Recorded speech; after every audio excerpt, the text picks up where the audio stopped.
everyone. My name is Ethan. I will be running this workshop today. We're going to be talking about GitHub and version control using Git and GitHub. We'll have an overview of all of the basic terms that are used when we're talking about version control. And hopefully after this, you will just have just a better understanding of all this stuff. So here we go. Some basic terminology that you might have heard of before. A repository or a repo is a folder for your project that contains all of the project's files along with the revision history. Your local repository or workspace. This is your local copy of a repository on your computer. And origin, which you also might have heard of, is the remote or the original copy of a repository. So that might be like what's actually stored on GitHub. Some more terminology about version control. Rolling back. Rolling back is the process of reverting to a previous version of your code. You make a mistake and you push something that ends up breaking your project. So you would roll back and to a previous version. And then there's also managing different versions. And version control can be done by simply rolling back or saving different versions of your code separately, kind of what I just talked about. And then there's send a packaged version of a repo, which is when you publish a version of a repository and giving people access to it through Git. There is snapshots. So Git stores data like a stream of snapshots in miniature file system. Every time you commit or save the state of your project in Git, it's essentially taking a snapshot of all of your files in the project. And at that very moment, it stores a reference to it. And then if the files haven't changed, then Git doesn't store the file again, and just link to the previous identical file that's already stored. And then in order to track snapshots, there's this, history is modeled as a directed acyclic graph of snapshots. Each snapshot refers to a set of parents, and each snapshot is called a commit. And you might see that there's multiple branches here. We'll get more into that, but those would be different versions of the project. And in terms of references, references are human readable pointers to the commits. And there's main pointer, which it points to the latest commit in the main branch. There's a head pointer, which is the reference to where we currently are working. And the origin is the remote repository, like the main version that is published. Then there's a little bit about repositories. They consist of data, objects, and references, and all Git commands map to some manipulation of the commit DAG by adding objects and adding or updating references. Then another important idea is the staging area, where we want to clean snapshots rather than automatically creating a new snapshot for each change we make. The staging area records items before we commit.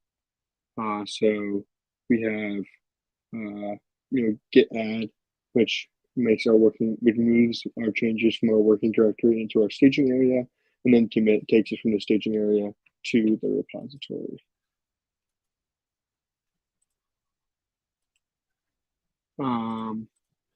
So now going into a little bit more about GitHub itself, we're going to get started with some basic commands. So in the command line, which you might have seen people interact with Git before, these are some of the most important commands. You also might have heard of GitHub Desktop, which allows you to do this stuff kind of in the UI, which definitely is one way to help you learn it. But I also definitely recommend learning these commands because doing it on the command line or in your terminal is the most ideal way. So git init, it simply creates a new repository. Git add adds any changes that you made into the staging area. This does not affect the repository until your change is committed. And once you commit that, that essentially saves any of your changes to your repository. And then Git status. This gives you a current overview of your repository. It's telling you which files you haven't saved and which files you've changed, all of that stuff. I typically run Git status very frequently when I'm working on a project just to see like what's changed, and if I ever want to like go back, I can like revert certain files that I know have changed or something. So then there's Git push, which pushes your changes to the repository, like pushes your changes in the locally committed repository to the remote repository. So like once you've committed your changes on your computer, now you want them on GitHub for everybody to see. That's when you push. And then Git pull is the opposite. This is what your friend's going to do to get the code that you just pushed. It's going to download or update the contents of the remote repository onto your local device. And then we're going to make a simple local repository where we're just going to show you how you would do that, with some examples. So when you're making your own repository, you want to use the git init command to make the new repository called test repo. So for example, you would be in your projects folder, and you would go to the terminal and you would type git init test repo. And then now you would simply add any files you want to the directory. For example, you could do like test.text or ls-test.text. And then eventually, if you wanted that to be a file that you have changed to and you want to move and you want to add this to your repository, first you must stage it. So you do git add test.text, and then you're going to commit it after that. And then you're going to run git commit to move the file from the staging area to your actual history in your repository.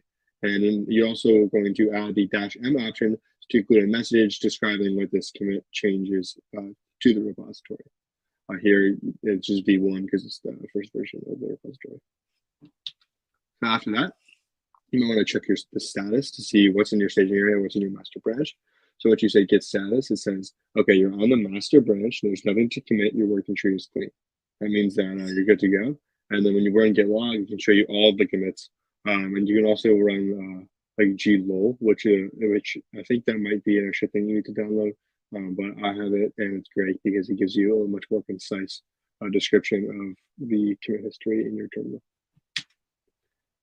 SSH keys are something that's a little bit important to go over, I'd say, because they, I think GitHub requires them now for some repositories, or if you want to use SSH to like push and pull.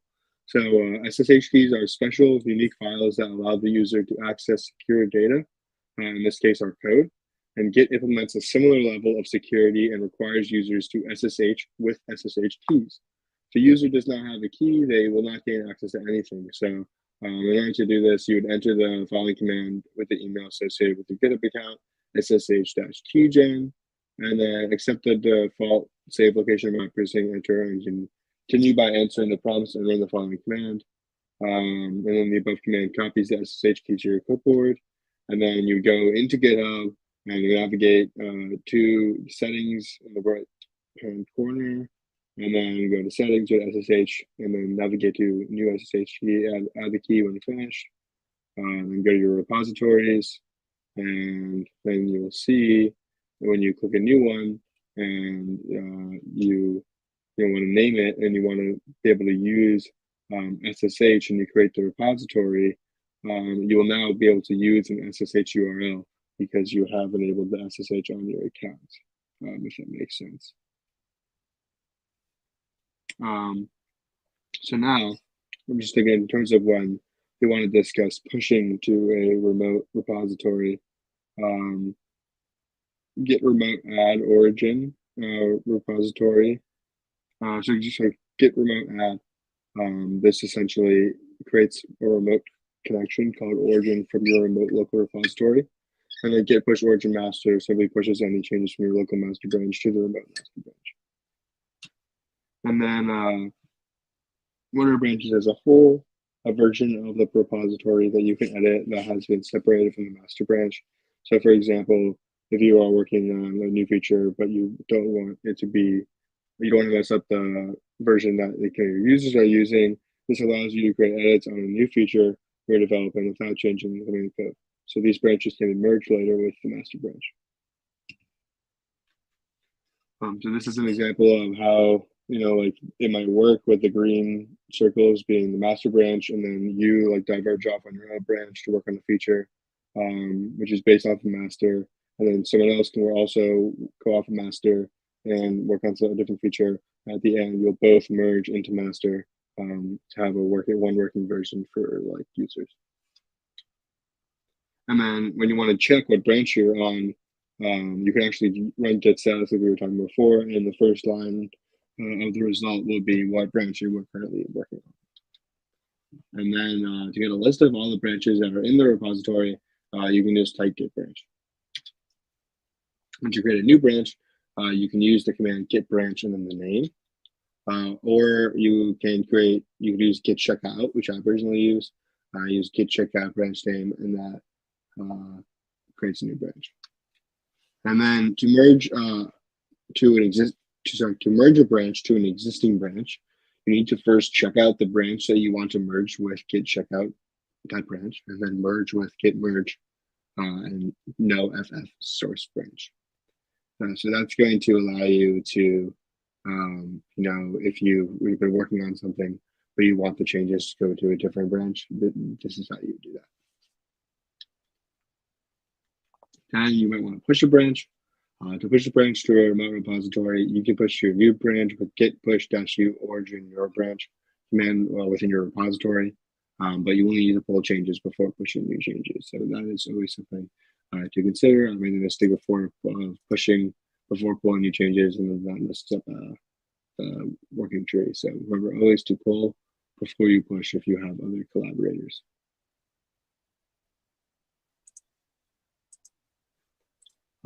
So now in terms of pulling new changes, to pull changes from a remote repository, you can use the git pull command within your repository. So caution, for example, the git status command will not show you if the remote branch has new commits. So you'll always want to either do a check on GitHub or something like that. So now talking a little bit more about the GitHub UI, just a little bit of labeling everything here. This is the owner on the top left. Well, there's the settings tab. This shows you the current branch you're working on. There's files. There's the README, and there's commits. It shows you how many commits there are.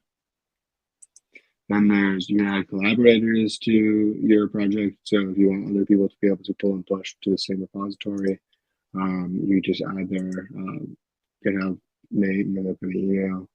We can view commits in older versions that you have been pushed before. You can view the code and the differences like side by side.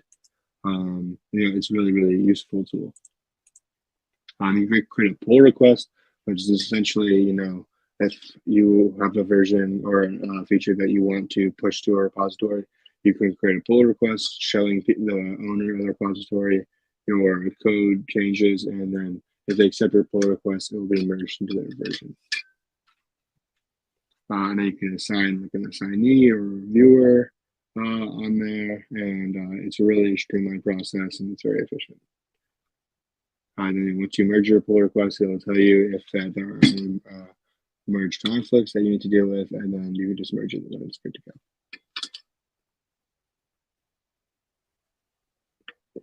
Next up, we'll talk about project management tools. So, for example, organizational methods for developers and managers to coordinate edits and progress on work in one place. That's what like the idea is. But they're really useful for managing projects so they can stay on schedule, and it creates a central place to keep track of all team member progress. Consider industry application examples. You might have heard of some of these. There's Jira, Trello, Airtable, Pivotal Tracker, Slack even, and Microsoft Teams. These are all project management tools that make developers and teams much more efficient. And one way that a lot of these tools do this is through Kanban boards. This is an example. So they progress the transparency for all assignments. They allow teams to differentiate individual progress. Team members can indicate their progress on the project with updating which assignments are in progress, yet to begin, ready for review.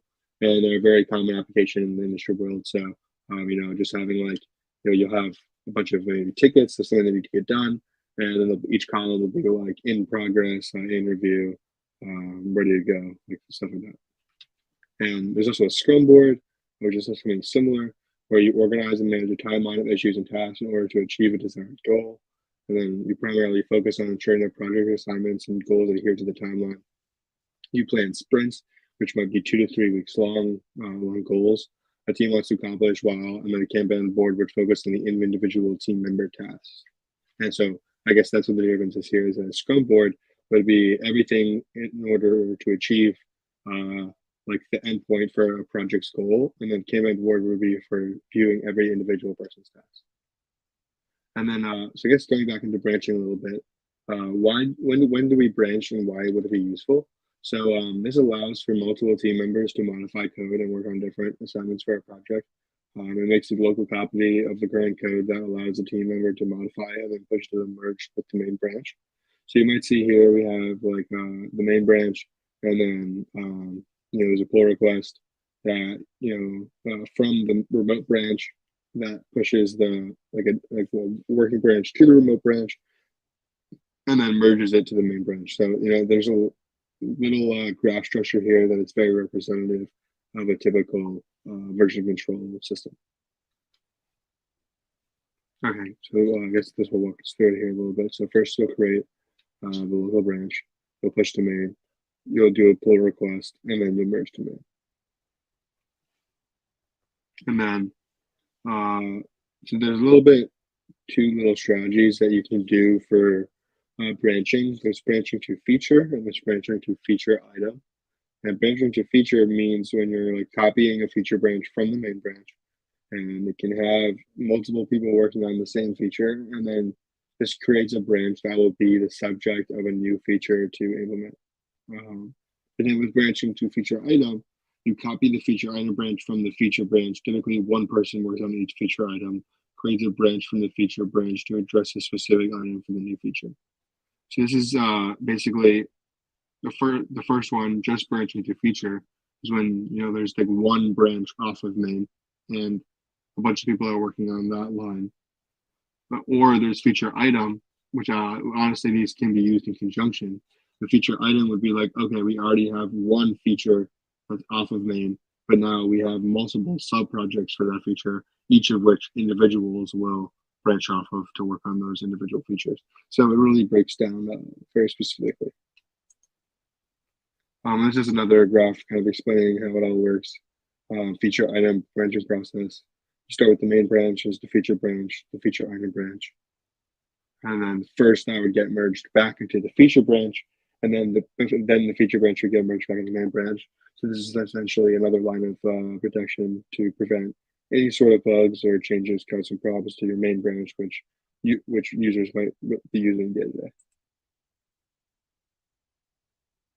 So now I'm getting into using GitHub project boards. GitHub actually has the Kanban boards that we were just talking about. So GitHub is an integrated project management feature that utilizes Kanban boards to keep track of team members' progress and assignments.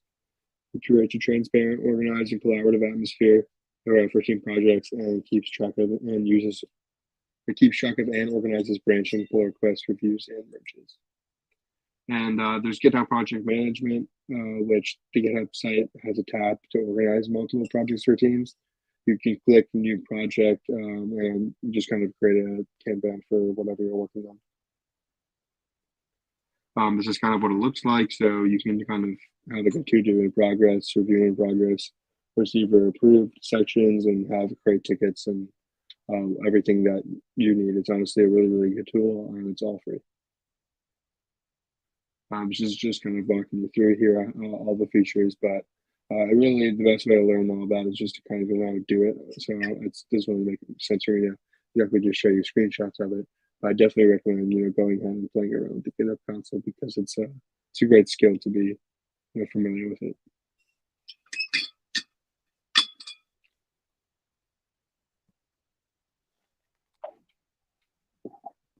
So now talking about Git clone.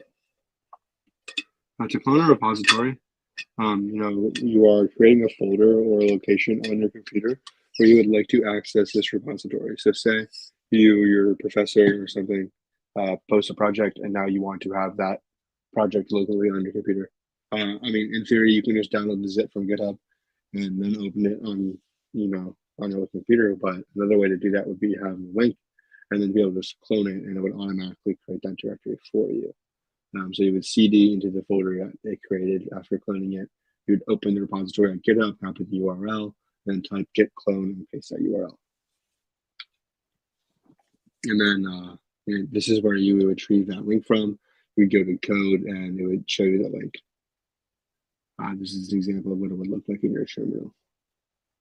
And forking, this is another kind of way to work on a project from GitHub. This creates a personal development environment, which is a copy of the original repository on the same server, but with a private access so that only the developer that forked the repository can push changes. So developer can then clone the newly forked repository locally for a personal environment. So when ready to publish a change, the developer needs to push changes to a personal repository and then create a pull request of the new file to the main repository.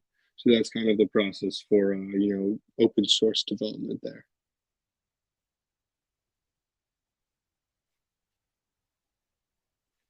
And then on your repository, the forking option will be on the top right. So you would click fork, and then it would create that fork repo for you, and then you can clone that repo to start working on it on your local machine. Then there would be mirroring, which allows you to duplicate a mirroring repository without forking it. This requires updates to be fetched from the main repository. Command line to mirror would be git clone -- mirror, and the command line to update would be git remote update. So this kind of creates a private copy of a repository. It's not that important, so I'm not going to get that into it. Then there's submodules. This is a project within a project. For example, say you have a feature and you want to have two separate projects, but be able to pull from one to another and access one another. So for example, creating libraries using projects. One time I've used this before is because I was on a team where we kept all of our design assets in one submodule, but then we would still want to be able to reference them in our code. So we would have a submodule of all of our assets in one thing, and then I would use it into this repository. So then you would create a new repository to add to the current repository, and yeah, so it's a really good tool. And then it shows up like this in GitHub. And you'll notice that it's kind of similar to forking because pushing changes to fork repository does not update the original repository. It just updates the forked one. Another important note to know about is the .git ignore file. So this specifies untracked files to purposely ignore. There's a set of patterns specified for Git to decide whether or not to ignore a path. Patterns read from a .git ignore file where the higher level files are overridden by those in lower files. The git ignore file must be committed and updated with patterns as needed as changes are made and does not affect that are currently tracked. And an example might have patterns for files that are generated project build. Yeah, so for example, a lot of times, if you're working on a big Java project, there might be a bunch of build folders that you don't need in your public repository. So you might include the path to that in your .git ignore file. Another example is, a lot of IDEs, integrated development environments, they might have style configure files or other stuff that just is not part of your project, but still in the metadata of your directory. So you might want to add those files to your .git ignore so that stuff doesn't get added either. And I guess lastly, another example of something you might add to your git ignore file is if you had private keys for an API or something. You obviously don't want to have that in any public repository either, or passwords, user data, stuff like that. Now let's talk about some advanced Git commands that you might not need to use every day, but they'll definitely be useful time to time. One of them, or a couple of them, are git stash and git pop. Git stash, they allow you to temporarily store changes to your working directory tree so that it matches the head commit. And then you can use git stash list to show you all of the changes that you are being stashed away. and they can use Git pop to restore that stash modification to the working tree. So essentially, if you've made a change and you want to like for a second go back to the go back to like the basically most recently committed version, you can do Git stash, and it would stash all those changes away, show you the most recent version, and then later, if you want to go back to what you stashed, you can use Git pop. Git fetch. This downloads contents from the remote repository to the local repository, which is kind of similar to Git pull, but there is a difference because Git fetch this downloads from a remote repository, but does not update local repository working state. So this is not going to, so like you're right, so you're downloading the code from the remote repository, but it's not going to necessarily change the code that you're working on. Git pull is going to download the contents from the repository and it's going to merge it. Okay, I see. So Git fetch, it might show you both versions and then have to edit your code in order to choose what you want. Git pull is going to do that merge automatically. And Git log, we talked about this a little bit earlier. It shows you all of your commit history inside the terminal. Cherry picking, this allows you to cherry pick which commits should be applied. I do this somewhat frequently because sometimes you just need to like kind of change your commit history, and you want to decide which commits from a branch should be applied to another. So you'll use Git cherry pick there. Git diff is a good one, so you can always just check the difference between two files. You can check the difference between your branches, and just very convenient. Git rm. This removes files or a collection of files. It's not a permanent change, but it updates the working directory and staging directory. So, for example, say you have changed a file, but and it's staged, but you say you're working on two different stuff or two different features, and you want to commit only one of those features, and you need to remove a file so that only the information for one feature is being staged. So you would use git remove in that scenario. DevOps is another example of how GitHub can be really useful. There's a little quote by Amazon Web Services here. DevOps is the combination of cultural philosophies, practices, and tools that increase organizations' ability to deliver applications and services at high velocity, evolving and improving products at a faster pace than organizations using traditional software developments and infrastructure management processes. So let's break this down.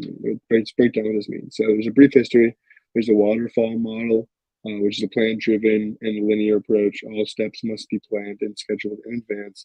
Each phase in the software development lifecycle should not start until the previous stage is concluded. So basically, you can see, it's not like secular, or it's not a cycle. It just goes requirements, design, implementation, verification, and maintenance. But then later on came Agile development, which I'm sure you might be more familiar with.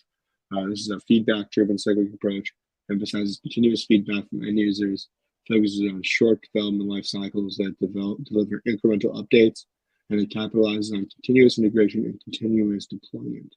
So this is saying that you'll have the requirements for a project, you'll go into the design phase, you'll go into development, testing, deployment, review, but then it's a cycle. So after review, you'll go back into design. You'll redesign what didn't work before. You'll develop again, and test again, and deploy again, you'll review again, and this will be absolutely continuous.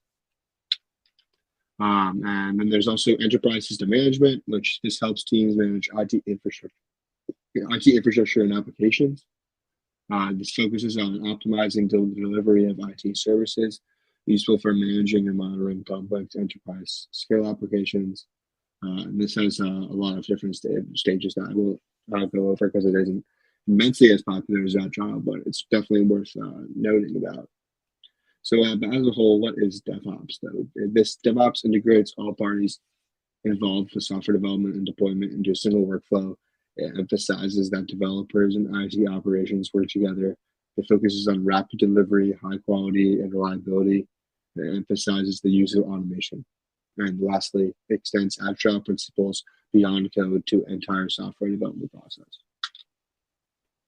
So some key features of DevOps, there's collaboration, automation, continuous integration, continuous testing, continuous deployment and rapid remediation.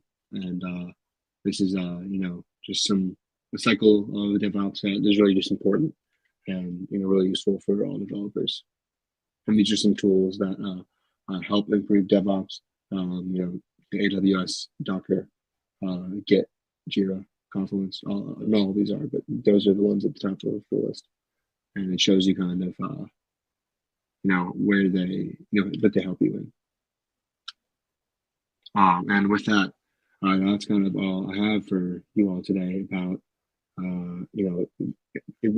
version control. And like I said earlier, this is only an intro to version control because, it's a really complicated topic with, a lot of different areas you can go in. But I think I did a good job, kind of explaining the different parts that you can really dive a little bit deeper in. If you're interested in DevOps, definitely considering, looking into all of that, learning about the different development life cycles, and maybe using more complex, of the complex features on GitHub. Even if you were familiar with Git before, you can use maybe start to use the Kanban boards on there, start to use multiple branches and learn about merging them and rebasing them and all of that. And there's tons of resources online about Git. So if you ever get stuck, definitely just Google stuff is really the best way to learn just by doing it. So and with that, that's all I have for you today. Thanks for joining me.